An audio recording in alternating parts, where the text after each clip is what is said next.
ご視聴ありがとうございます。今回は、とある私鉄にある問題が山積みの駅のご紹介です。駅全体を覆う2つの課題と安全性を確保するための工夫、そしてこの駅と街を待つ未来を、取れ高抜群の映像と合わせて解説します。10月1日に動きのあった施設と、一部が廃止された、線内唯一の取り扱いにも注目です。ここは、JR 山手線の池袋駅です。山手線有数の拠点駅ですが、今回ご紹介するのは、JR の路線ではありません。この駅に乗り入れる私鉄各線、西武池袋線、東京メトロ丸の内線、有楽町線、副都心線と並ぶ、東武東上線です。東武東上線は、東端式ホームを備えたこの池袋駅を起点に、75.0 キロ先の寄居までを結ぶ路線。山手線のさらに東側にある浅草駅を起点とする伊勢崎線と合わせ、東武鉄道主要路線のツートップの一角を成しています。なお、東上線は途中の小川町で系統分離されており、全線を通し運転する列車はありません。これに関しては、伊勢崎線と同じですね。この駅は3面3線の構造で、日中は左1線が普通列車、それ以外が速達列車と、ホームが分けられています。停車駅案内にもあった通り、速達列車もバンバン運行されるこの駅から、普通列車に乗ります。少し前置きが長くなりましたが、今回私が向かう駅は、池袋駅から近い場所にあります。いずれも普通列車しか止まらない、北池袋、下板橋の2駅に止まり、次の停車駅が、池袋から5分の場所にある大山駅です。池袋と成増の間にある普通列車しか止まらない8駅は、駅間距離が1キロ前後しかなく、成増から先に比べて短いため、意外とあっさり到着です。ホームに降ります。この辺りはホームが狭く、屋根もありません。普通列車しか止まらない駅だけに、池袋とは大きく違います。私が乗っていたのは、最後尾の車両。東上線の池袋口では、すべての列車が20メートル車の重量編成で運行されています。ホーム自体は200メートル余りあり、列車の停車中は一番奥まで見通すことができません。発車する列車を見送ると、人々がホームの下り方へと歩いているのが見えます。メインの改札は、ホームの一番奥にあるようですね。下りホームは、転落検知マットが端まで並んでいます。また、上りホームもこちらとそれほど変わらない幅のようです。この辺りは歩くのが危険というほど狭いわけではありませんが、通過列車も多いこの駅では、ここで列車を待つのは避けた方が無難かもしれません。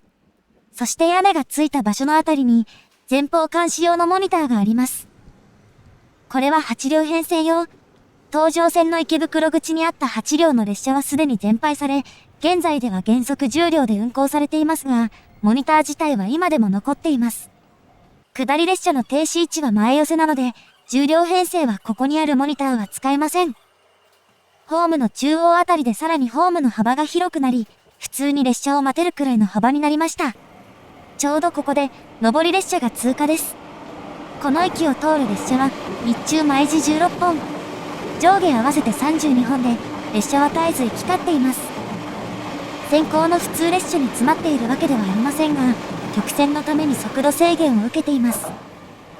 このままホームの終端に行きたいところですが、その前に別の改札が、ホームの中ほどにあるのが、この駅の東口です。実はこの東口、9月30日までは臨時改札で、朝7時から夜10時までしか開いていなかったのですが、10月1日から通常の改札となりました。ただし、張り紙などにはまだ臨時の文字があるものが残っています。改札機は2台だけ、その間には柱が貫いており、こじんまりとした設備です。道路に面した場所から見るとこんな感じ。ホームの横にくっついた部分は柱で支えられており、ホーム本体とは構造が違います。この簡単めな作りからも、ここがメインの改札ではないことがわかり、改札正面には古めかしい案内板が健在です。また、この改札では乗車券は販売されていないほか、IC カードへのチャージもできません。それらを行う場合は、別の改札口へ回るように案内されています。少々話が逸れていく気がしますが、ここで一旦線路の反対側へと向かいます。東口のすぐ横には建物があり、その横に地下道の入り口があります。二面二線の相対式ホームの真下を突っ切り、反対側に出て向き直ると、そこにあるのがこの駅の南口、ではなく北口です。改札機は全部で4台。改札の真上には発車案内表示器があり、駅員もいるほか、自動券売機もあるなど、東口よりも設備の揃った改札です。東口の手前の下りホームから線路の外側を見ると、この場所で道路が直角に折れ、そして上り線側を見ると、先ほど見えていた道路をまっすぐ伸ばした位置に道路が続いているのがわかります。線路とホームで分断されているものの、全体としては線路のある場所で十字路になる配置です。下りホームでは古いレールを利用した柱とおぼしきものが顔を覗かせるこの駅、メインの南口はまだ見ていませんが、一旦ここで、その歴史をご紹介しましょう。大山駅が開業したのは、1931年8月。大山の由来は、この周辺の地名とは違います。江戸時代、現在の神奈川県である相模の国にあった大山の神社に参詣することが大山詣と呼ばれており、周辺からここを経て大山へ向かう人が多く、その道筋が大山街道と呼ばれており、それが由来とされています。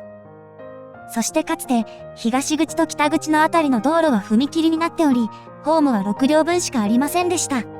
その後、1977年に踏切が地下道となったことで、ホームが10両対応になりました。ホームが延伸される前に8両編成が走るようになったため、ドアカット装置を備えた編成もあったそうです。当時は市街化も進んでいたためか、延長したところの幅はもともとあったところよりも狭くせざるを得なかったらしく、あの狭いホームはそれが理由のようです。この駅では駅員による立ち会いが行われており、ホームの壁際には高い場所から監視するための踏み台もあります。この駅に停車する列車は、日中は1時間あたり8本の普通列車だけ。1時間あたり8本ある速達列車は全て通過します。通過列車が抜けて下り方の踏切が開くと、歩行者や車が一斉に通ります。普通列車しか止まらないとはいえ、小さな駅というわけではありません。1日平均の乗降客数は、およそ42,000人。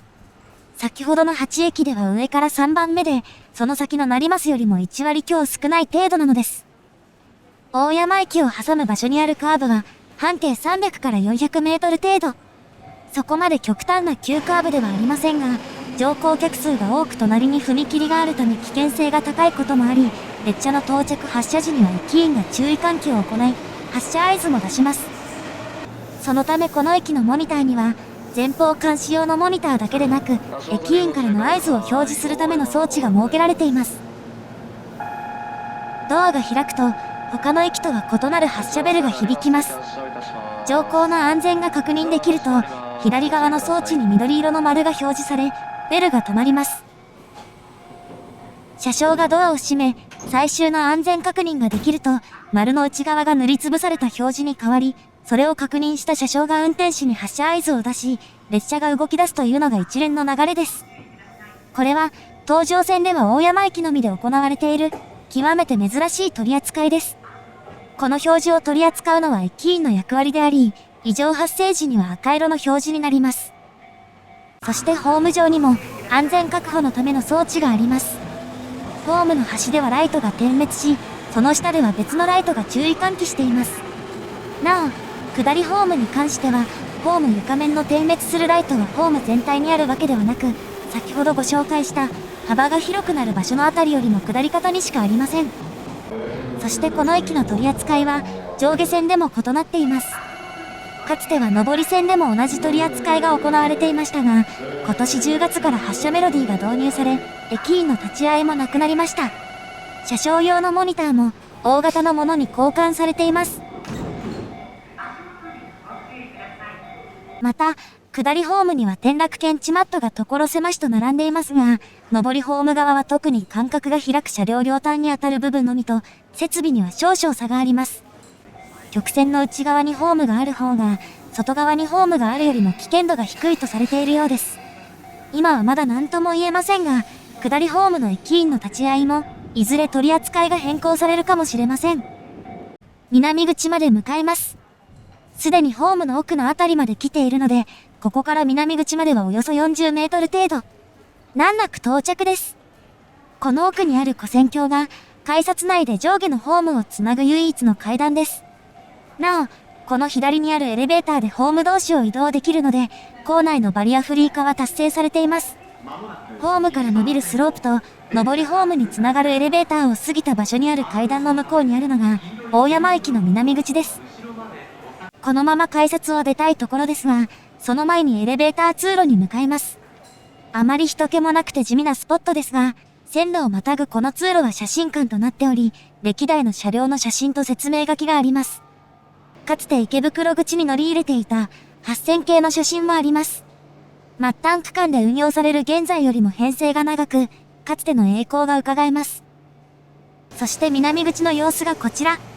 設備は全体的に立派で、現在は開いていないようですが、一番左には有人窓口もありました。東口や北口とは人の数が全く違い、メインの改札であることがよくわかります。それもそのはず、南口の正面にはアーケードがあるのです。改築中のためちょっぴり暗いものの、人々が絶えず行き交っています。アーケードの長さは、およそ570メートル。線路の南東側にあり、線路を横切るものではありませんが、大山駅の南口の近くでは、上下線をまたぐ踏切と接しています。日中でも上下合わせて32本の列車が通るこの踏切は、日中でもなかなか開かない踏切となっています。そして大山駅の先端には、この15号踏切と、下り方にもう一つ、16号踏切の2つがあります。標識灯はホームの先端にあり、立ち会いの駅員からも見える位置になっています。下り列車が発車して2つの踏切が開き、人や車が横断していますが、ここで何か気づかないでしょうか。そう、16号踏切の警報器がすでに作動しているのです。ほどなく遮断機が閉まり、手前の15号の警報器も作動します。まともに横断できる時間は20秒程度。ただし、そういう時ばかりではありません。踏切が開くのを待つ人々の前で、下り準急が通過、その後ろで上り快速が通過です。両方の列車が通過し、いよいよ踏切が開くかと思いきや、そうではありません。動き始めた人々が再び止まります。実はこの上り快速はさっきまでゆっくり走っており、一駅下り方にある中板橋駅で追い越した普通がすぐ後ろに迫っているのです。普通列車は大山駅に停車するため速度を落とし、踏切をゆるゆると通過。複数の列車が絶妙なタイミングで重なり、動画的には撮れ高が増える展開ですが、日常的に利用する人にとっては、苛立つことこの上ない状況です。実際遮断機をくぐって渡ってしまう人もいるようで、曲線上にあるホームと同じく、無視できない安全上のネックになっています。そしてこの踏切の混雑は、平日のラッシュ時にはより深刻になります。上下線の列車が重なり、ようやく開いた踏切を多くの人々が急いで渡ります。本数が増える分、遮断機が開いてもすぐに踏切が鳴り始めることが多く、慌ただしい踏切です。これは夜の映像ですが、朝のラッシュ時には、より激しい混雑になりそうです。一方、ここで線路を渡る手段は、これだけではありません。この踏切と南口の間には、歩道橋もあります。ただし階段の傾斜はそれなりに急で、エレベーターは併設されていません。歩道橋自体あまり綺麗でなく、人一人がすれ違うのがやっとであるあたりに、位置づけが伺えます。私がここにいた間、下の踏切が混雑するのをよそに、ここを通った人はほぼいませんでしたが、ラッシュ時には活用されているのでしょうか。駅全体にかかる曲線と、下り方にある交通量の多い踏切。二つの重い課題を抱えつつ、多数の乗降客を裁く大山駅ですが、そこにとある変化が訪れようとしています。それが、ついに着手が決まった高架化計画です。対象区間は、大山駅の前後 1.6 キロ。駅の下り方にある2カ所はもちろん、8カ所の踏切が除却されます。